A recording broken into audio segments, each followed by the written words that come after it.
ہرقل شاہ و روم نے قریش کے قافلے میں ایک آدمی بلانے کو بھیجا، اور اس وقت یہ لوگ تجارت کے لیے ملک شام گئے ہوئے تھے، اور یہ وہ زمانہ تھا جب رسول اللہ صلی اللہ علیہ وآلہ وسلم نے قریش اور ابو سفیان سے ایک وقتی عہد کیا ہوا تھا۔ جب ابو سفیان اور دوسرے لوگ ہرقل کے پاس ایلیا پہنچے، جہاں ہرقل نے دربار طلب کیا تھا، اس کے گرد روم کے بڑے بڑے لوگ یعنی علماء، وزراء اور امراء بیٹھے ہوئے تھے۔ ہرقل نے ان کو اور اپنے ترجمان کو بلوایا، پھر ان سے پوچھا کہ تم میں سے کون شخص مدعی رسالت کا زیادہ قریبی عزیز ہے؟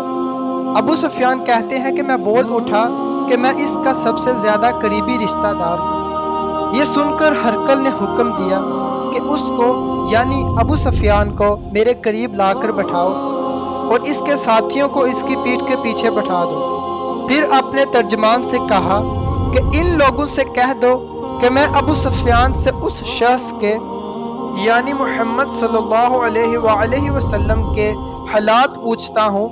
اگر یہ مجھ سے کسی بات میں جھوٹ بول دے تو تم اس کا جھوٹ ظاہر کر دینا۔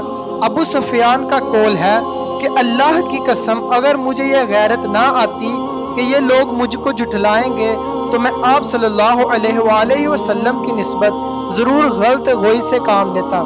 خیر، پہلی بات جو ہرقل نے مجھ سے پوچھی وہ یہ کہ اس شخص کا خاندان تم لوگوں میں کیسا ہے؟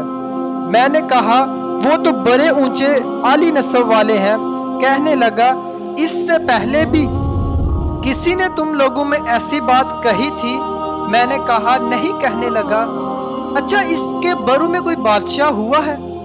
میں نے کہا نہیں۔ پھر اس نے کہا بڑے لوگوں نے اس کی پیروی اختیار کی ہے یا کمزوروں نے؟ میں نے کہا نہیں، کمزوروں نے۔ پھر کہنے لگا اس کے تابعدار روز بڑھتے جاتے ہیں یا کوئی ساتھی پھر بھی جاتا ہے؟ میں نے کہا نہیں۔ کہنے لگا کہ کیا اپنے اس دعوے نبوت سے پہلے کبھی کسی بھی موقع پر اس نے جھوٹ بولا ہے؟ میں نے کہا نہیں، اور اب ہماری اس سے صلح کی ایک مقررہ مدت ٹھہری ہوئی ہے، معلوم نہیں وہ اس میں کیا کرنے والا ہے۔ ابو سفیان کہتے ہیں میں اس بات کے سوا اور کوئی جھوٹ اس گفتگو میں شامل نہ کر سکا۔ ہرقل نے کہا کیا تمہاری اس سے کبھی لڑائی بھی ہوتی ہے؟ ہم نے کہا کہ ہاں۔ بولا پھر تمہاری اور اس کی جان کا کیا حال ہوتا ہے؟ میں نے کہا لڑائی ڈول کی طرح ہے، کبھی وہ ہم سے میدان جنگ جیت لیتے ہیں اور کبھی ہم ان سے جیت لیتے ہیں۔ ہرقل نے پوچھا وہ تمہیں کس بات کا حکم دیتا ہے؟ میں نے کہا وہ کہتا ہے کہ صرف ایک اللہ ہی کی عبادت کرو، اس کا کسی کو شریک نہ بناؤ، اور اپنے باپ دادا کی شرک کی باتیں چھوڑ دو، اور ہمیں نماز پڑھنے، سچ بولنے، پرہیزگاری اور صلح رحمی کا حکم دیتا ہے۔ یہ سب سن کر پھر ہرقل نے اپنے ترجمان سے کہا کہ ابو سفیان سے کہہ دے کہ میں نے تم سے اس کا نسب پوچھا تو تم نے کہا کہ وہ ہم میں اعلیٰ نسب ہے، اور پیغمبر اپنی قوم میں اعلیٰ نسب ہی بھیجے جایا کرتے ہیں۔ میں نے تم سے پوچھا کہ دعویٰ نبوت کی یہ بات تمہارے اندر اس سے پہلے کسی اور نے بھی کہی تھی؟ تو تم نے جواب دیا کہ نہیں۔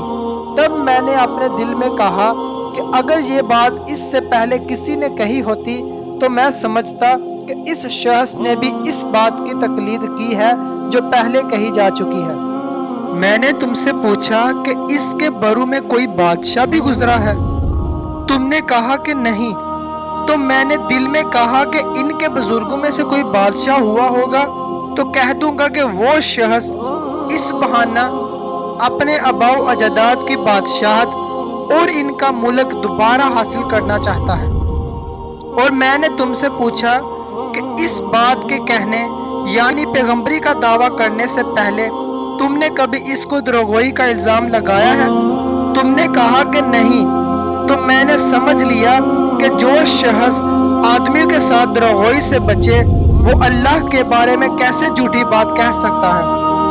اور میں نے تم سے پوچھا کہ بڑے لوگ اس کے پیرو ہوتے ہیں یا کمزور آدمی؟